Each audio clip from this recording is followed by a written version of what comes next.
penyitaan juga 2 ponsel. Apa sudah dilakukan pemeriksaan, apa isi ponsel tersebut? Nah baik, dapat saya sampaikan bahwa benar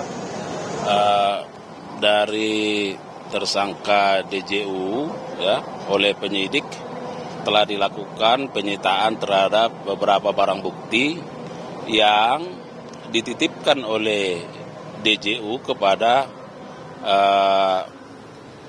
kalau tidak salah Satpam ya yang ada di security di kantornya. Nah, antara lain ada 2 unit handphone, di dalam tas itu ada uang dalam mata uang rupiah 40 juta dengan 100.000 rupiah dan 8.750 dengan nilai 50.000 rupiah, dan juga ada mata uang asing Singapura 39 lembar dengan nilai 1.000 USD. Nah kemudian ada juga satu cincin ya, dengan permata hijau ya.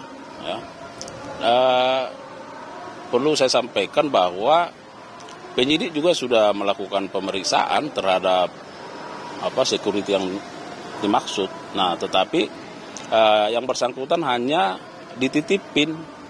Jadi yang bersangkutan juga tidak tahu apa menjadi motif dari penitipan itu. Oleh karenanya yang bersangkutan menyerahkan secara sukarela kepada penyidik, dan oleh penyidik dibuat berita acara penyitaan itu. Nah, barangkali memang kita harus melakukan pemeriksaan terhadap DJU, ya kan? Apa yang menjadi motif sehingga harus menyampaikan tas yang berisi sejumlah uang itu misalnya kan? Nah, apakah memang supaya dihantar ke penyidik atau ada motif lain misalnya? Nah, kan ini yang bersangkutan yang memahami. Nah, sedangkan security itu hanya menyatakan bahwa saya dititipin oleh yang bersangkutan dan diserahkan ke penyidik sehingga penyidik melakukan penyitaan. Berarti sampai saat ini belum ada pemeriksaan terhadap DJU ya Pak? Soal itu belum, ya.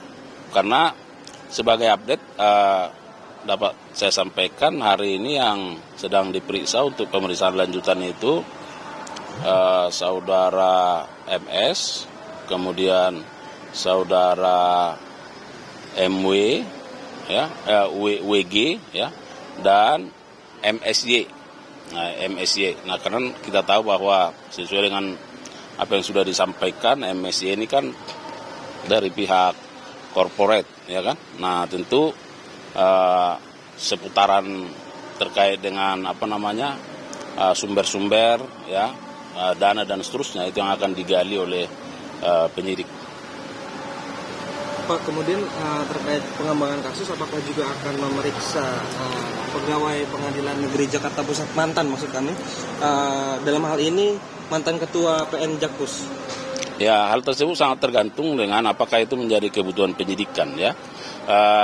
Saat sekarang kan penyidik terus melakukan fokus terhadap pemeriksaan pemanggilan terhadap saksi-saksi, kan. Ada yang sopir, ya, dan pihak-pihak terkait. Nah, apakah misalnya nanti yang disampaikan itu juga akan diperiksa, sangat tergantung apakah itu menjadi kebutuhan dari penyidikan ini, ya. Siapa saja. Sudah berapa Pak yang diperiksa? Nah, per hari ini belum bisa kita update ya, karena masih ada yang ditunggu dan nanti sore dirilis. Tapi seperti yang saya sampaikan bahwa terhadap tersangka kan terus dilakukan pemeriksaan, baik dalam kapasitas sebagai saksi maupun sebagai tersangka, pemeriksaan lanjutan, ya. Jadi setidaknya lebih dari 17 orang itu terus dilakukan pendalaman terhadap peran masing-masing. Bapak, ini mobil mewahnya udah dipindah atau gimana? Ya, barang-barang bukti, barang-barang sitaan itu sudah kita tempatkan di Rubasan, ya, di Rubasan supaya pemeliharaannya lebih efektif, ya, lebih efisien, dan itu sudah fokus untuk penitipan dari barang bukti. Bapak, kemarin Tempo tuh merilis Pak, ada namanya geng Riau Pak, tentang